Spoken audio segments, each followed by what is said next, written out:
اللہ ہی اللہ کیا کرو، دکھ نہ کسی کو دیا کرو، جو دنیا کا مالک ہے نام اسی کا لیا کرو۔ السلام علیکم ورحمۃ اللہ وبرکاتہ۔ ناظرین استقبال ہے، سواگت ہے آپ کا viral news live studio Jalgaon Maharashtra India میں۔ میں آپ کا میزبان مفتی محمد ہارون ندوی۔ آئیے پیارے ملک بھارت کی بہت ہی خاص بڑی 10 اہم خبروں پر نظر ڈالتے ہیں، لیکن سب سے پہلے میں اپیل کروں گا جو ساتھی نئے ہیں اور ابھی تک اس بے باک سچے چینل سے جڑے نہیں ہیں، اگر آپ چاہتے ہو کہ آپ کو ملک بھارت کی اور پوری دنیا کی صحیح اور سچی خبریں دیکھنے اور سننے کو ملے تو پھر آپ اس چینل سے جڑ جائیے، سبسکرائب کر لیجئے اس چینل کو۔ اور ہاں، ہم ہر روز ایک اپیل کرتے ہیں کہ پلیز ایک پرائیویٹ چینل ہے اور چینل چلانے کے لیے پوری ایک ٹیم کام کرتی ہے، بڑا روپیہ پیسہ خرچ ہوتا ہے۔ اگر آپ چاہتے ہو کہ ایسے بے باک سچے چینل جو ظلم اور ظالموں کے خلاف بول رہے ہیں، اگر آپ چاہتے ہو کہ ایسے چینل باقی رہے، مضبوط ہو، ترقی کریں، تو پلیز چینل کی مدد کیجیے، فائنینشیل ہیلپ، مالی تعاون کیجیے۔ اسکرین پر آپ نظر ڈالیں، ہمارے چینل کا بینک اکاؤنٹ نمبر دیا جاتا ہے، اور اگر آپ آن لائن پیسہ بھیج کر مدد کرنا چاہتے ہیں تو گوگل پے، فون پے اور پے ٹی ایم تینوں کا نمبر ایک ہی ہے، 9923223361۔ اللہ نے جو بھی آپ کو طاقت دی ہے، ہر دن یا ہفتے میں ایک بار یا مہینے میں ایک بار آپ چینل کی مدد ضرور کیا کریں اور چینل کو مضبوط کریں۔ ناظرین، آج جمعرات کا دن ہے اور ایک دن پہلے ہم جمعہ کے ہونے والے بیان کا اعلان کرتے ہیں۔ آئندہ کل جو بیان ہوگا اس کا بہت اہم عنوان ہے کہ فیشن پرستی اور بے حیائی، اس کے نقصانات کیا ہے۔ پچھلے ہفتے میں نے بیان کیا تھا، پچھلے جمعہ کو آپ نے ہزاروں کی تعداد میں اس کو دیکھا، بہت پسند کیا، لیکن پھر بھی وہ معاملہ ادھورا رہ گیا تھا، اس لیے میں نے کہا تھا کہ آئندہ ہفتے بھی اسی عنوان پر بیان ہوگا۔ تو آئندہ کل یعنی جمعہ کے دن، یعنی یوں سمجھیے مثال کے طور پر 10 ستمبر کو رات 9:30 بجے انڈیا کے وقت کے اعتبار سے لائیو بیان ہوگا۔ اس کا عنوان یہ رہے گا کہ فیشن پرستی کی مرد اور عورت کو کب اجازت ہے اور کتنی اجازت ہے، اور فیشن پرستی اور بے حیائی ان دونوں کا تعلق کیا ہے اور کیسی تباہی اور کتنے نقصانات اس سے ہو رہے ہیں وہ بھی بیان کیا جائے گا، اور مرد کو بھی فیشن کی اجازت کب ہے اور عورت کو کب اور کتنی اجازت ہے، اس پر بھی بہت پیاری بات ہوگی۔ پوری فیملی کے ساتھ اس بیان کو آپ ضرور سنیں۔ ناظرین، آئیے پہلی بڑی خبر اس وقت میری نگاہوں کے سامنے آ رہی ہے جھارکھنڈ سے۔ جی ہاں، آپ جانتے ہیں کہ 3 دن پہلے سے کافی ہنگامہ ہو رہا ہے۔ جھارکھنڈ اسمبلی میں باقاعدہ نماز کے لیے ایک کمرہ خاص کیا گیا کہ بھئی اسمبلی کے دوران جو مسلم ودھائک ہے، مسلم ایم ایل ایز ہے، نماز ہر مسلمان پر فرض ہے، نماز نہیں پڑھے گا وہ مسلمان باقی ہی نہیں رہے گا، تو اب وہ باہر جائے گا تو اسمبلی میں ڈسٹرب ہوگا، وہ وقت نہیں دے پائے گا، اس لیے باقاعدہ یہ پیارا ملک ہے اور ہر دھرم کو اچھے طریقے سے یہاں پر الحمدللہ میرے پیارے ملک کی شان ہی یہ ہے کہ یہاں پہ سارے دھرم والوں کو اپنے دھرم پر عمل کرنے کی اجازت ہے۔ تو جھارکھنڈ اسمبلی میں ایک کمرہ خاص کر لیا گیا تھا تاکہ ممبران اسمبلی 5 منٹ میں اپنی نماز پڑھ لے پھر شامل ہو جائے، لیکن یہ بی جے پی کو کیسے برداشت ہوگا اور کیسے اچھا لگے گا۔ تو آخر گزشتہ کل بہت ہنگامہ ہوا جھارکھنڈ اسمبلی میں، اسمبلی مارچ کے دوران تشدد بھی ہوا، مار پیٹ بھی ہوئی، بریگیڈنگ جو پولیس نے لگائی تھی وہ توڑی گئی، آخر پانی کی بوچھار اور لاٹھی چارج پولیس کو کرنا پڑا اور بند کا اعلان کر دیا گیا۔ جھارکھنڈ اسمبلی میں نماز ادا کرنے کے لیے کمرہ مختص کیے جانے کے فیصلے کے خلاف اپوزیشن پارٹی بی جے پی کی جانب سے بدھ کو یہاں اسمبلی مارچ کیا گیا۔ اب لوگ کہہ رہے ہیں کہ بی جے پی کو یہی دکھانا ہے کہ ہم اوریجنل ہندو دھرم کے رکشک ہیں، ہندوؤں کے رکشک ہیں، جب تک کہ ہندو مسلم نہیں ہوگا بی جے پی کو فائدہ نہیں ہوگا۔ تو اب یہ کوئی بڑی بات نہیں تھی، لیکن اس پر پیٹ میں مروڑ ہونا، تکلیف ہونا بہت ضروری ہے، کیونکہ اس کے خلاف نہیں بولے گے تو پھر ہندو مسلم نہیں ہو پائے گا۔ اس لیے نفرتیں پھیلانے کے لیے جھارکھنڈ میں باقاعدہ بی جے پی کی جانب سے کافی ہنگامہ کیا گیا، لیکن جہاں پر اس ہنگامے کو کچھ لوگ اچھا سمجھ رہے ہیں اس سے کئی زیادہ لوگ بی جے پی پر تھوکتے ہوئے بھی نظر آ رہے ہیں۔ ناظرین، دوسری بڑی خبر اس وقت تمل ناڈو سے آ رہی ہے۔ جی ہاں، تمل ناڈو کے اسمبلی میں قرارداد منظور ہو گئی، کس بات کی؟ سی اے اے کو منسوخ کیا جائے، ختم کیا جائے، اور اسمبلی میں یہ کہا گیا کہ مذہب کی بنیاد پر، دھرم کی بنیاد پر بھید بھاؤ، امتیازی سلوک نہیں کیا جا سکتا، کیونکہ بی جے پی جو CAA لانے کی بات کر رہی تھی اس میں کھلی بی جے پی کی بانٹنے والی، انگریزوں والی ناپاک سازش کی بو سب کو آ گئی، اور تمل ناڈو اسمبلی میں باقاعدہ قرارداد منظور ہو گئی کہ CAA کو منسوخ کیا جائے، اور کہا گیا کہ مذہب کی بنیاد پر امتیازی سلوک نہیں کیا جا سکتا۔ اس قرارداد کی مخالفت کرتے ہوئے AIADMK اور بی جے پی نے ایوان سے واک آؤٹ کیا، کیونکہ بی جے پی ہر وہ مدعا جس میں جو مسلمانوں کے خلاف ہو یا مسلمانوں کو جس سے نقصان پہنچانے والا مدعا ہے، بی جے پی ان مدعوں کو اٹھا رہی ہے اور وہی کام کرنا چاہتی ہے، کیونکہ بی جے پی کا اصل مقصد یہ ہے کہ ہندوتوا ٹولہ، بھگوا ٹولہ خوش رہے، اور بی جے پی پورا ماحول ہی ایسا بنا رہی ہے کہ بھارت کے لوگوں کو یہ لگے، بھارت کے ہندو ٹولے کو یہ لگے کہ بی جے پی ہی ان کی رکشک ہے۔ اگر بی جے پی نہیں رہے گی تو بڑا برا حال ہوگا ہندوؤں کا۔ لیکن یہ بھی ایک خوشی کی بات ہے کہ ملک کا 50% بلکہ 60-70% ہندو بھائی بی جے پی کی سازشوں کو سمجھ رہا ہے اور بی جے پی کی ناپاک حرکتوں کو سمجھ رہا ہے۔ اس لیے تمل ناڈو اسمبلی میں یہ قرارداد منظور کی گئی کہ CAA جو دھرم کی بنیاد اور مذہب کی بنیاد پر ایک گھٹیا قانون لانے کی کوشش کی جا رہی ہے تو اس کو برداشت نہیں کیا جائے گا۔ تمل ناڈو اسمبلی میں ایسی قرارداد منظور ہو گئی ہے۔ اب ظاہر بات ہے کہ بی جے پی اب اس کی مخالفت کرتی ہوئی نظر آ رہی ہے۔ ناظرین، اس وقت بڑی خبر کسانوں کو لے کر آ رہی ہے۔ جی ہاں، ہریانہ کے کرنال میں جو کسانوں پر تشدد اور ظلم کا واقعہ ہوا تھا وہ ہم نے آپ کو سب دکھایا۔ اب 2 دن پہلے میں نے آپ کو بتایا، گزشتہ کل بھی، کہ اب کسانوں نے کرنال میں دھرنے پر بیٹھ گئے اور کرنال بارڈر کو بھی یوں سمجھے کہ گھیر لیا۔ کسانوں نے سختی کے ساتھ ناراضگی کا اظہار کیا۔ اب خبریں آ رہی ہے کہ کسانوں کی 2 دور میں ہونے والی بات چیت پھر گزشتہ کل بھی ناکام ہو گئی۔ سچیوالیہ پر ڈٹے رہنے اور افسروں کو اندر نہیں جانے دینے کا عزم کسانوں نے کر لیا ہے، اور دھرنا پرامن رہے گا، کوئی تشدد نہیں ہوگا، کوئی مار پیٹ نہیں ہوگی، کوئی ماحول خراب نہیں ہوگا، اس بات کا بھی اعلان کیا ہے۔ پتہ چلا ہے کہ میٹنگ 2 دور میں منعقد ہوئی تھی۔ پہلے دور کی بات چیت میں ڈی سی اور ایس پی نے انتظامیہ کی جانب سے قیادت کی، اور دوسرے دور کی بات چیت کی قیادت رینج کمشنر نے کی۔ بھارتیہ کسان یونٹی کے ترجمان راکیش ٹکیت نے میٹنگ سے باہر نکل کر کہا، انتظامیہ ٹیم نے ہر آدھے گھنٹے بعد چندی گڑھ بات کی۔ ہماری مانگ تھی کہ IAS آیوش سنہا کو پہلے معطل کیا جائے، پہلے اسے سسپینڈ کیا جائے۔ انتظامیہ ٹیم کیس درج کرنا تو دور، معطل کرنے کے لیے بھی تیار نہیں۔ راکیش ٹکیت نے کہا کہ ہمارا ایک مورچہ دلی بارڈر پر ہے اور اب دوسرا کرنال سچیوالیہ پر جاری رہے گا۔ میں آپ کو بتا دوں کہ کسان مظاہرین لاٹھی چارج کروانے والے افسروں کے خلاف کارروائی کی مانگ پر اڑے ہیں۔ بنا جانچ کی کوئی کارروائی نہیں ہوگی۔ مظاہرین نے بیٹھک میں وعدہ کیا ہے کہ وہ دھرنا کریں گے اور دھرنا پرامن طریقے سے جاری رکھیں گے۔ ناظرین، چوتھی بڑی خبر اس وقت آ رہی ہے۔ ڈاکٹر شفیق الرحمان برق، اتر پردیش کے ضلع سنبھل کے رہنے والے، اور شفیق الرحمان برق کو آپ سبھی جانتے ہیں۔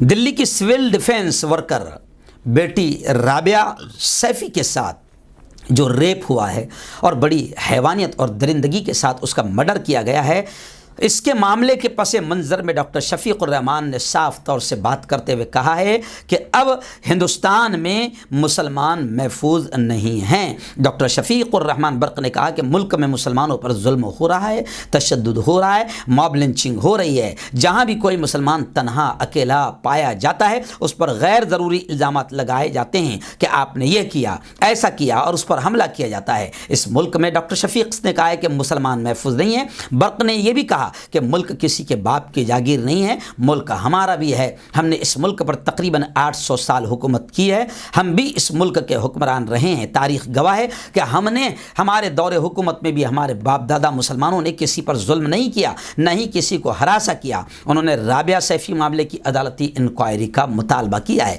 اور یقیناً یہ بات سچ ہے کہ جگہ جگہ موب لنچنگ عام ہو رہی ہے، اور جب کوئی کہتا ہے کہ اب ہندوستان لنچستان بن رہا ہے تو ان کو مرچی لگتی ہے، لیکن سچ تو یہ ہے جو شفیق الرحمان برق نے کہا ہے، اور سچ یہ بھی ہے کہ رابعہ سیفی